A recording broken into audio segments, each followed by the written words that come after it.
Hello students, now we're discussing numericals on de Broglie equation. ठीक है, that is lambda is equal to h upon mv या फिर angular momentum वाली equation जो आपके पास है mv r is equal to n h divided by 2 पाई। इस equation के ऊपर आपको न्यूमेरिकल्स मिलेंगे। यूनिट मैंने लास्ट वीडियो में उससे पहले भी हम समझा चुके हैं, तो आई होप आप अब इतना तो समझ चुके होंगे कि हमें जो भी डाटाज दिए हैं उनकी यूनिट पे स्पेशली फोकस करना पड़ता है कि सेम रखनी पड़ती है, नहीं तो फिर आपका आंसर गलत आएगा। तो आज हम सॉल्व करते हैं, तो चलिए स्टार्ट करते हैं with the first solve. Calculate the wavelength associated with an electron. आपको वेवलेंथ निकालनी है किसी इलेक्ट्रॉन की। ओके, तो मास दे रखा है, वैसे नहीं भी पता हो तो आप जानते हैं मास। वेलोसिटी बता रखी है, वेलोसिटी है 10 की power 3 metre per second. Mass given है 9.1 into 10 raise to power -31 kg। Okay, and that's it. H की वैल्यू दे रखी है तो आप ऑलरेडी जानते हो, एच की वैल्यू आपको दे रखी है, that is 6.6 into 10 raise to power -34 kg metre square second inverse. एक ये चीज मैं आपको पहले भी बता चुकी, अगर आपको ध्यान हो, अगर आपको एच की यूनिट पता हो ना, तो जैसे हम इसको यूं करते हैं, E is equal to H new.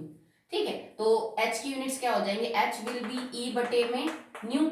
ई की यूनिट्स क्या होती है, जूल, और न्यू क्या होता है 1/सेकेंड या सेकेंड इनवर्स, तो ऊपर जाएगा तो जूल सेकेंड। मतलब एच की जो यूनिट है प्लांक्स कांस्टेंट की, वो हम जूल सेकेंड मान के चलते हैं, पर यहाँ पे मैंने आपको यूनिट्स किस में दे रखी है, it is KG metre square second inverse. तो ये कहां से निकल के आई बेटा, ये एक्चुअली में मैंने आपको पीछे भी ड्राइव करवाया था कि ये किसके बराबर होता है। अगर आपको नहीं समझ में आया तो आप इसको दोबारा से देख लीजिए। कैसे, देखो आपके पास एक इक्वेशन है, lambda is equal to H upon M V. ठीक है, आप यहां से एच की यूनिट्स निकाल लीजिए, लैम्डा एम वी। अब लैम्डा क्या हो जाएगा, lambda is in the metre, mass आपको किस में मिलेगा, इन द केजी, और ये आपको दे रखे दैट इज वेलोसिटी है, तो वेलोसिटी आपको किस में मिलेगी, मीटर पर सेकेंड। क्लियर है, ठीक है। तो देखो अब आप इसको यूं कर सकते हो, it is KG metre square, और मैं इसको सेकेंड इनवर्स लिख सकती हूँ। ठीक है, यहां से आपकी एच की जो यूनिट्स है वो ये आ जाएगी, पर हमें ऊपर देखो ये जो यूनिट दे रखी है that is exactly the same. तो कोई बात नहीं बेटा, जैसे यहां में मैंने क्या किया है कि ई और न्यू, इस वाले फॉर्मूले से जूल सेकंड लिखते हैं हम इसको, जबकि यहाँ पे आपने क्या लिख रखा है, आपने ये डी ब्रोगली वाली इक्वेशन लेके और फिर ये यूनिट लिखी है। ये हम फॉर्मूला पहले यूज कर चुके हैं। ठीक है, अब हम ये फॉर्मूला यूज करेंगे, तो यहाँ पे जो एच की यूनिट्स है ना वो आपको इसमें मिलेंगी, ना कि जूल सेकंड में। ठीक है, वैसे कन्वर्जन भी मैंने आपको समझाया था कि जूल सेकंड को इसमें कैसे कन्वर्ट कर सकते हैं, समझ से हो आप, कोई दिक्कत नहीं है। ठीक है, तो चलिए न्यूमेरिकल शुरू करते हैं। तो आपको निकालना क्या है, लैम्डा निकालनी है, तो मतलब ये चीज निकालनी है, ये उसमें दे रखा है, या आपको पता है, या आपको पता है, सिंपल इक्वेशन है, सॉल्व करनी है। क्या निकालेंगे, lambda is equal to h is 6.6 into 10 raise to power -34, that is kg metre square second inverse, divided by mass of electron 9.1 into 10 raised to power -31 kg and velocity is 10 raised to power 3 metre per second. तो देखो this is the metre, metre unit match हो रही है, KG KG unit match हो रही है, तो बाकी तो सब कट जाएगा, सेकंड से सेकंड, केजी से केजी। आपकी जो लैम्डा निकल के आएगी वो यहाँ पे किस में निकल के आएगी, that is in the SI unit metre. कर लोगे बेटा, ठीक है। नेक्स्ट देखो, What will be the wavelength of a ball of mass 0.1 kg? आपको लैम्डा निकालना है बॉल का, उसका मास दे रखा है 0.1 kg, ऑलरेडी kg में गिवन है। ठीक है, moving with the velocity of 10 metre per second. भाई वेलोसिटी दे दिया आपको, मास दे दिया आपको, लैम्डा निकालना है। So lambda will be h upon M we.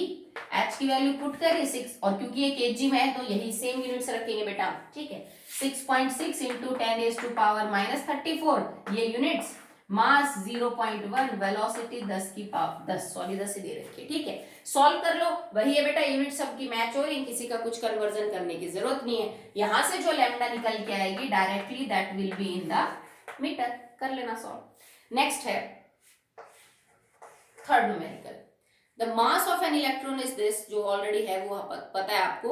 If it's kinetic energy, तो मास आपको गिवन है, काइनेटिक एनर्जी दे रखी है इलेक्ट्रॉन की, it is 3 into 10 raise to power -25 3 × 10⁻⁻25 joule, इतनी एनर्जी दे रखी है।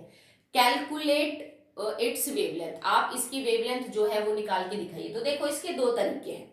सबसे पहले तो आप क्या कर सकते हैं, काइनेटिक एनर्जी आपके पास है, इसको सॉल्व करने के लिए एक तो जो शॉर्ट मेथड हमने पता किया था ना, वो इक्वेशन याद है जो एक्सेलरेट किया था हमने इलेक्ट्रॉन वोल्ट से, तब इक्वेशन निकाली थी, चाहे तो उसको यूज करके न्यूमेरिकल निकाल लो, नो प्रॉब्लम, डायरेक्ट इक्वेशन है वो, कॉम्पिटिटिव में भी काम आती है। नहीं तो इसको लंबा भी आप सॉल्व कर सकते हो कि काइनेटिक एनर्जी होती क्या है, 12mv²। ठीक है, बात किसकी कर रहे हैं, इलेक्ट्रॉन की। तो इलेक्ट्रॉन का मास आपको पता है, बट मेरे को वेलोसिटी नहीं पता जिस वेलोसिटी के साथ वो मूव कर रहा है। तो पहले आप वेलोसिटी निकाल लो, फिर वो इस फॉर्मूले में पुट करके काइनेटिक एनर्जी निकाल लो। वेलोसिटी कैसे निकालोगे, lambda is equal to h/mv। ठीक है, अब आपको लैम्डा पता है कि एक्चुअली में लैम्डा आपकी क्या है, नहीं पता। आपको लैम्डा नहीं पता, आपको h की वैल्यू पता है, आपको मास ऑफ द इलेक्ट्रॉन पता है, आप वेलोसिटी कैसे निकालेंगे। तो देखो सबसे पहले वेलोसिटी निकालने के लिए आप यहाँ पे पुट करोगे, दैट इज आपको काइनेटिक एनर्जी तो दे रखी है। ठीक है, तो काइनेटिक एनर्जी आपको यहाँ दे रखी है, आप लिखेंगे 3 × 10⁻⁻25 1/2 mass of electron 9.1 × 10⁻31 and multiply by v²। तो आप यहाँ से v की वैल्यू निकाल सकते हैं। ठीक है, पूछा क्या है एक्चुअली में, वेवलेंथ पूछे, मुझे लगा बेटा काइनेटिक एनर्जी पूछे, सॉरी। यहाँ से आप वेलोसिटी निकाल लोगे। अब वेलोसिटी निकालने के बाद lambda is equal to h/mv में पुट करोगे, तो v तो नहीं पता, मास और h तो जो था वो आपको पता है, v आपने यहाँ से निकाल लिया, वेलोसिटी आप लैम्डा निकाल लोगे, सिंपल इज दिस। ठीक है, एक इक्वेशन आप ये भी यूज कर सकते हैं जो हमने डायरेक्ट डिराइव करी थी। ठीक है, वो क्या है कि जो लैम्डा है that is equal to h/2m kinetic energy, ये डिराइव करके दिखाया था मैंने आपको। ठीक है, कुछ नहीं, हमने दोनों इक्वेशंस को इक्वेट किया था, 12mv², तो उससे v की वैल्यू क्या निकल के आई, और फिर v के जो वैल्यू निकल के आई उसके बाद फिर हमने lambda is equal to h/mv में उस वैल्यू को पुट किया था। ठीक है, तो इस इक्वेशन में देखो आपको लैम्डा निकालना है, h आपको पता है, मास ऑफ इलेक्ट्रॉन आपको पता है, काइनेटिक एनर्जी पता है, तो इससे तो सीधा निकल जाएगा, नहीं तो आप यूं करके भी निकाल सकते हैं। ओके, यूनिट्स में कोई आपको चेंज करना नहीं पड़ेगा, सेम ही मिलेंगे।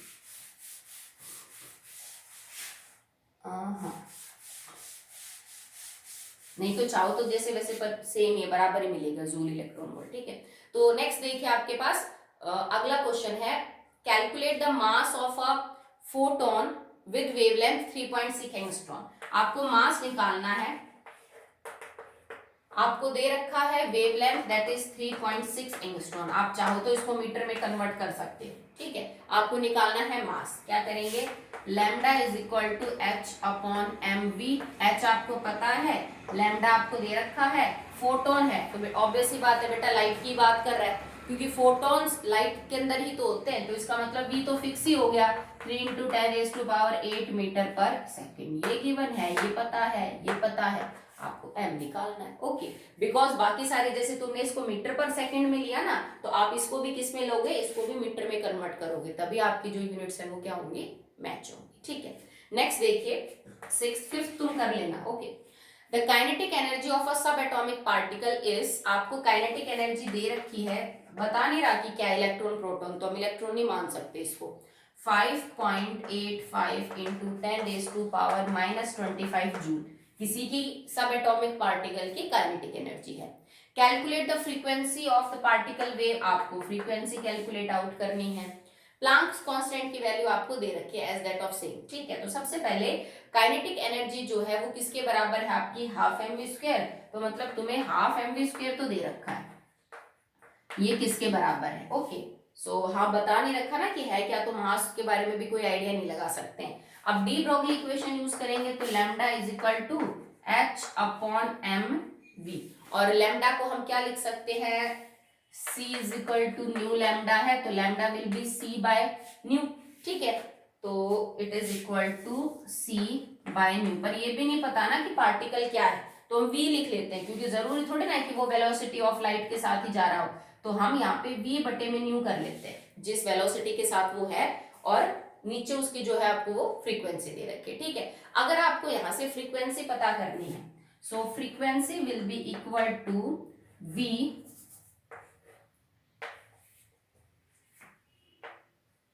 एच एम और वी, ठीक है। तो ये हो जाएगा इट इज एम वी का स्क्वायर, सीधा लिख सकते हैं एम वी का स्क्वायर बटे में h is equal to frequency, ठीक है। अब ये देखो आपने लिखा kinetic energy is equal to half m v square is equal to 5.85 into 10⁻⁻25। So m v square किसके बराबर हो जाएगा, मल्टीप्लाई बाई 2। यहां से एम वी स्क्वायर किसके बराबर है, काइनेटिक एनर्जी मल्टीप्लाई बाई 2। तो पूरे एम वी स्क्वायर की जगह तो मैं ये डाटा पुट कर सकती हूँ 5.85 into 10⁻⁻25 multiply by 2। Planck's constant की वैल्यू आपको पता है, तो आप पुट कर दीजिए वैल्यू और यहाँ से फ्रीक्वेंसी आपकी निकल के आ जाएगी according to the all unit mentioned. या आपकी सेकेंड इनवर्स में ही आएगी, क्योंकि जैसे एच की यूनिट में भी आपने क्या ले रखा है, सेकेंड ले रखा है, तो उस हिसाब से आपका निकल के आएगा। टोटल 7 अनसॉल्व न्यूमेरिकल है, 7 में से मैंने आपको 5 करवा दिए हैं, 2 आपके लिए छोड़े हैं, 7th और 5th वो आप कर लीजिएगा, ऐसे ही है, कोई बहुत ज्यादा उनमें डिफरेंस है नहीं। तो कल से हम अनसॉल्व करेंगे, ठीक है। और जो यूटी मैं आपके पास चेक करके आपको वापस कर दूंगी, तो अगर जैसे तुम्हारे नंबर कट रहे हैं जिस भी क्वेश्चन के अंदर, जैसे आपको लगा कि आपके 5 नंबर कट गए इस क्वेश्चन में, 2 कट गए, 1 कट गए, तो जितना भी मिस्टेक का पोर्शन है वो सब आप अपनी फेयर कॉपी में अटेम्प्ट करेंगे। ओके, चलिए that's all for the day.